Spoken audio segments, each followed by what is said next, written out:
নমস্কার, পল্লবীর রান্নাঘরে আপনাদের সবাইকে নতুন আরেকটি রেসিপি দেখার সাদর আমন্ত্রণ জানাচ্ছি। সেটি হচ্ছে মটর পনিরের ফ্রায়েড রাইস।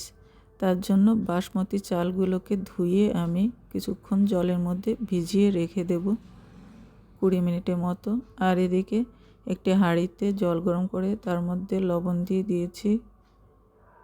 দিচ্ছি তেজপাতা, 4-5টি এলাচ ফাটিয়ে দিয়েছি, আর লেবুর রস দিয়ে দিলাম। এবার বাসমতি চালের জল ঝরিয়ে আমি দিয়ে দিচ্ছি গরম জলের মধ্যে। এটি আমি 80% সিদ্ধ করে নেব। এখন দিয়ে দিচ্ছি কিছুটা সাদা তেল, তাহলে রাইসটি ঝরঝরে হবে। দেখুন আমার চাল 80% সিদ্ধ হয়ে গেছে। এবার মাড় ঝরিয়ে নেব। আর এই রেসিপিটি করার জন্য লাগবে পনির। প্রথমে আমি পনিরগুলোকে এভাবে কেটে নিচ্ছি। এখানে 500 গ্রামের মতো পনির আছে। আমি পুরোটা ফ্রাইড রাইসে দেব না, কিছুটা পনির দিয়ে আমি একটি কারি করব। দেখুন এরকম চৌকো করে আমি প্রথমে পনিরগুলো কেটে নিয়েছি। পনির কাটা হয়ে গেছে।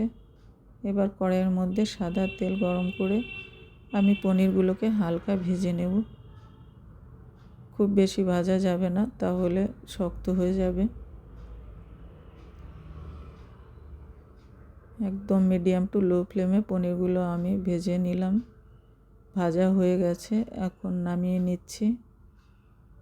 আর এই যে তেল আছে এর মধ্যেই আমি ফ্রাইড রাইস করব। পনিরগুলো আমি এখন গরম দুধ দিয়ে ভিজিয়ে রাখছি, তাহলে সফট থাকবে। আপনারা চাইলে গরম জল দিয়েও ভিজিয়ে রাখতে পারেন।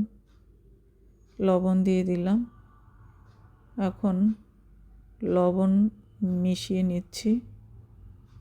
মিশিয়ে কিছু সময় আমি ঢাকা দিয়ে রেখে দেব।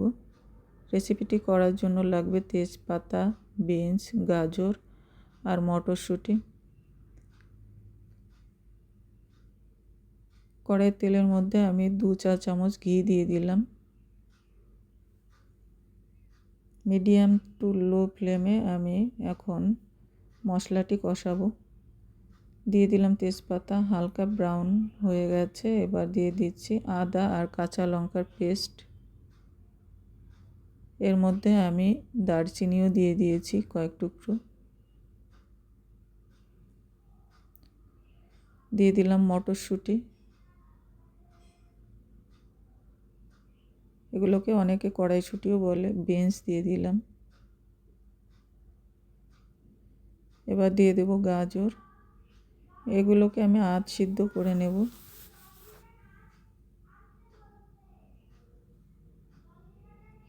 এমনভাবে ভাজবো যাতে আদা সিদ্ধ হয়। এর মধ্যে লবণ দিয়ে দিলাম।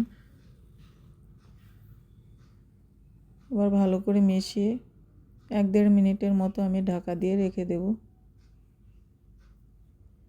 দেখুন আমার সব সবজিগুলো আধা সিদ্ধ হয়ে গেছে। এবার ভালো করে নেড়ে এর মধ্যে যে বাসমতি রাইসটি 80% সিদ্ধ করে রেখেছিলাম সেটি দিয়ে দিচ্ছি। প্রথমে একটি লেয়ার আমি দিয়ে দেব। গ্যাসের ফ্লেম একদম লোয়ে রেখেছি।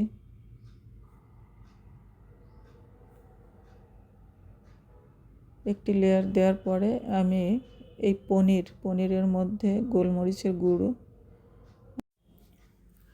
দিয়ে একটু মিশিয়ে নিচ্ছি। আর দিয়ে দেব সামান্য গরম মশলার গুঁড়ো। এটিকেও ভালো করে মিশিয়ে নিচ্ছি। এবার এই লেয়ারের উপর পনিরগুলো দিয়ে দিচ্ছি দুধ সহ।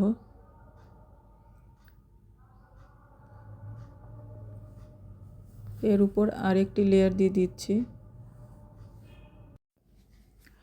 বাড়িতে আপনারা ঠিক এইভাবে তৈরি করবেন। এটি তৈরি করা খুবই সহজ। এবং খেতেও দুর্দান্ত হয়। এখন এর উপর আমি একটু দুধ, তার মধ্যে সামান্য চিনি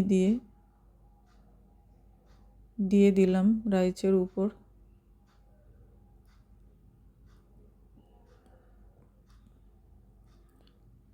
এবার ঢাকা দিয়ে রেখে দেব 10 মিনিটের মতো। গ্যাসের ফ্লেম একদম লোয়ে রেখেছি। 10 মিনিট পরে আমি ঢাকা খুলে নিচ্ছি। দেখুন তৈরি হয়ে গেছে এবং ফ্রায়েড রাইসটি কতটা ঝরঝরে হয়েছে।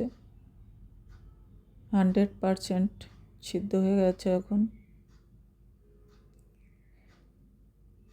আমার এই রেসিপিটি ভালো লাগলে একটা লাইক, কমেন্ট ও শেয়ার করবেন প্লিজ।